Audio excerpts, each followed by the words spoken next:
ನಡಿ ಈಗ ಶುರು ಮಾಡೋಣ.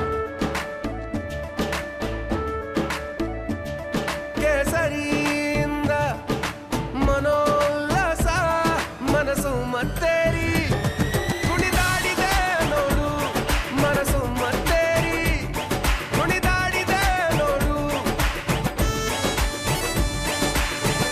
ಕ್ಷಣ ಕ್ಷಣವೂ ಆಚರಿಸಿ ಕೇಸರಿ ಹಬ್ಬ. ವಿಮಲ್ ಬಾಯಲ್ಲಿ ಹೇಳಿ ಕೇಸರಿ. ಚನ್ನಗಿರಿಯಲ್ಲಿ ಲಾಕಪ್ ಡೆತ್ ಪ್ರಕರಣಕ್ಕೆ ಸಂಬಂಧಪಟ್ಟಂತೆ ದೊಡ್ಡ ಮಟ್ಟದ ದಾಂಧಲೆ ಆಯಿತು, ಪ್ರತಿಭಟನೆ ಆಯಿತು. ಪೊಲೀಸ್ ಠಾಣೆಗೆ ನುಗ್ಗಿ ಪೀಠೋಪಕರಣಗಳನ್ನು ಧ್ವಂಸ ಮಾಡಿದ್ರು. ಪೊಲೀಸ್ ವಾಹನವನ್ನ ಎತ್ತಿ ಹಾಕೋ ಮೂಲಕ ಆಕ್ರೋಶವನ್ನು ಕೂಡ ವ್ಯಕ್ತಪಡಿಸಲಾಗಿತ್ತು. ಈಗ ಕಿಡಿಗೇಡಿಗಳಿಗೆ ಕೈ ಮುಗಿದು ಅವತ್ತು ಡಿವೈಎಸ್ಪಿ ಪ್ರಶಾಂತ್ ಶಾಂತಿ ಕಾಪಾಡಿ ಅಂತ ಬೇಡ್ಕೊಂಡಿದ್ರಂತೆ. ಶಾಂತಿ ಸುವ್ಯವಸ್ಥೆ ಕಾಪಾಡೋದಕ್ಕೆ ಕೈ ಮುಗಿದಿದ್ದಾರೆ ಡಿವೈಎಸ್ಪಿ. ಪೊಲೀಸ್ ಠಾಣೆಯ ಮೇಲೆ ದಾಳಿ ಮಾಡಿದ್ದ ಉದ್ರಿಕ್ತರ ಮುಂದೆ ಅಸಹಾಯಕರಾಗ್ಬಿಟ್ಟಿದ್ರು ಪೊಲೀಸರು. ಅವತ್ತು ಕಿಡಿಗೇಡಿಗಳ ಮನವೊಲಿಸಿ ಶಾಂತಿ ಕಾಪಾಡೋದಕ್ಕೆ ಮನವಿ ಮಾಡಲಾಗಿದೆ. ಕೈ ಮುಗಿದು ಮನವಿ ಮಾಡಿದ್ರು ಕೂಡ ಉದ್ರಿಕ್ತರು ಕೇಳಿಲ್ಲ. ಮತ್ತೆ ಠಾಣೆಗೆ ನುಗ್ಗೋ ಮೂಲಕ, ಪೀಠೋಪಕರಣಗಳನ್ನು ಧ್ವಂಸ ಮಾಡೋ ಮೂಲಕ, ಕಲ್ಲು ತೂರಾಟ ನಡೆಸೋ ಮೂಲಕ ಆಕ್ರೋಶವನ್ನು ವ್ಯಕ್ತಪಡಿಸಿದ್ರು. ಈ ಬಗ್ಗೆ ಮತ್ತಷ್ಟು ಡೀಟೇಲ್ಸ್ ಅನ್ನ ಕೊಡ್ತಾ ಹೋಗ್ತಾರೆ ನಮ್ಮ ಪ್ರತಿನಿಧಿ ವಿಠಲ್ ದೂರವಾಣಿ ಸಂಪರ್ಕದಲ್ಲಿ. ವಿಠಲ್, ಡಿವೈಎಸ್ಪಿ ಪ್ರಶಾಂತ್ ಅವರು ಕೈ ಮುಗಿತಾ ಇರುವಂತಹ ದೃಶ್ಯ ಮಾರ್ಕ್ ಮಾಡಿ ತೋರಿಸ್ತಾ ಇದೀವಿ ಜನಕ್ಕೆ. ಪೊಲೀಸರು ಕೂಡ ಅಸಹಾಯಕರಾಗ್ಬಿಟ್ರಾ ಈ ಸಂದರ್ಭದಲ್ಲಿ ಅಂತ?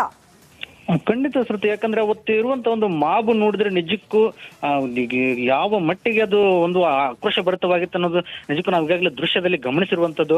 ಏನು ಆದಿಲ್ ಆಸ್ಪತ್ರೆಯಲ್ಲಿ ಮೃತಪಡ್ತಿದ್ದಂತೆ ಅವರ ಪರವಾಗಿ ಏನು ಅಲ್ಲಿ ಆಗಮಿಸಿರುವಂತ ಏನು ಜನರು ಅಲ್ಲಿ ಏಕಾಏಕಿ ಪೊಲೀಸ್ ಠಾಣೆ ಮೇಲೆ ಕಲ್ಲು ತೂರಾಟ ನಡೆಸ್ತಾರೆ. ಆ ಪೊಲೀಸ್ ಠಾಣೆ ಗಾಜುಗಳನ್ನು ಪುಡಿ ಪುಡಿ ಮಾಡ್ತಾರೆ, ಇಲ್ಲಿ ಪೀಠೋಪಕರಣಗಳನ್ನ ಧ್ವಂಸ ಮಾಡ್ತಾರೆ. ಅದಾದ ನಂತರ ಜೀಪುಗಳನ್ನು ಸಹ ಏನು ಎತ್ತಿ ಹಾಕುವಂತ ಕೆಲಸವನ್ನು ಸಹ ಮಾಡ್ತಾರೆ.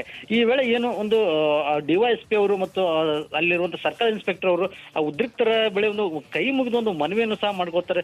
ನೋಡಿ, ಶಾಂತಿಯನ್ನ ಕಾಪಾಡಿ, ಇದು ನಮ್ಮಿಂದ ಯಾವುದೇ ಒಂದು ತಪ್ಪು ಇಲ್ಲಿ ಆಗಿಲ್ಲ. CC ಕ್ಯಾಮೆರಾದ ದೃಶ್ಯಗಳನ್ನು ಸಹ ಈಗಾಗಲೇ ಆ ಸಂದರ್ಭದಲ್ಲಿ ಅದಾಗಲೇ ಸಹ ಏನು ಆದಿಲ್ ಕುಟುಂಬದವರು ಸಹ ಆ ದೃಶ್ಯಗಳನ್ನು ನೋಡಿರ್ತಾರೆ.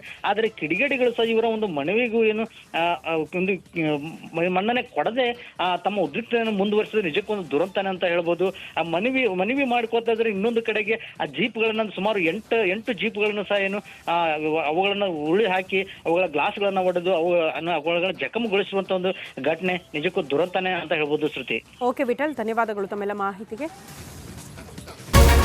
ರಿಪಬ್ಲಿಕ್ ವರ್ಲ್ಡ್ ಆಪ್ ಇದು ಕೇವಲ ಅಪ್ಲಿಕೇಶನ್ ಅಲ್ಲ, ಸಮಗ್ರ ಸುದ್ದಿಗಳ ಸಂಪರ್ಕ ಮಾರ್ಗಕ್ಕೆ ಕ್ರಾಂತಿಕಾರಿ ಬದಲಾವಣೆ. ರಿಪಬ್ಲಿಕ್ ವರ್ಲ್ಡ್ ಆಪ್ ಕೇವಲ ಸುದ್ದಿ ಅಪ್ಲಿಕೇಶನ್ ಅನ್ನ ಪರಿಚಯ ಮಾಡ್ತಾ ಇಲ್ಲ, ಬದಲಾಗಿ ಡಿಜಿಟಲ್ ಸುದ್ದಿ ಬಳಕೆಯ ಹೊಸ ಯುಗಕ್ಕೆ ನಾಂದಿ ಹಾಡ್ತಾ ಇದೆ. ಇದೊಂದು ಬ್ರೇಕಿಂಗ್ ನ್ಯೂಸ್, ಪ್ರಭಾವಶಾಲಿ ಕಾರ್ಯಕ್ರಮಗಳಿಗೆ ಗಟ್ಟಿಯಾದ ವೇದಿಕೆ. ರಿಪಬ್ಲಿಕ್ ವರ್ಲ್ಡ್ ಅಪ್ಲಿಕೇಶನ್ ಈಗ ಲೈವ್ ಆಗಿದೆ. ಗೂಗಲ್ ಪ್ಲೇ ಸ್ಟೋರ್ ಮತ್ತು ಆಪಲ್ ಆಪ್ ಸ್ಟೋರ್ ಎರಡರಲ್ಲೂ ಲಭ್ಯವಿದೆ. ಈಗಲೇ ಡೌನ್ಲೋಡ್ ಮಾಡಿ.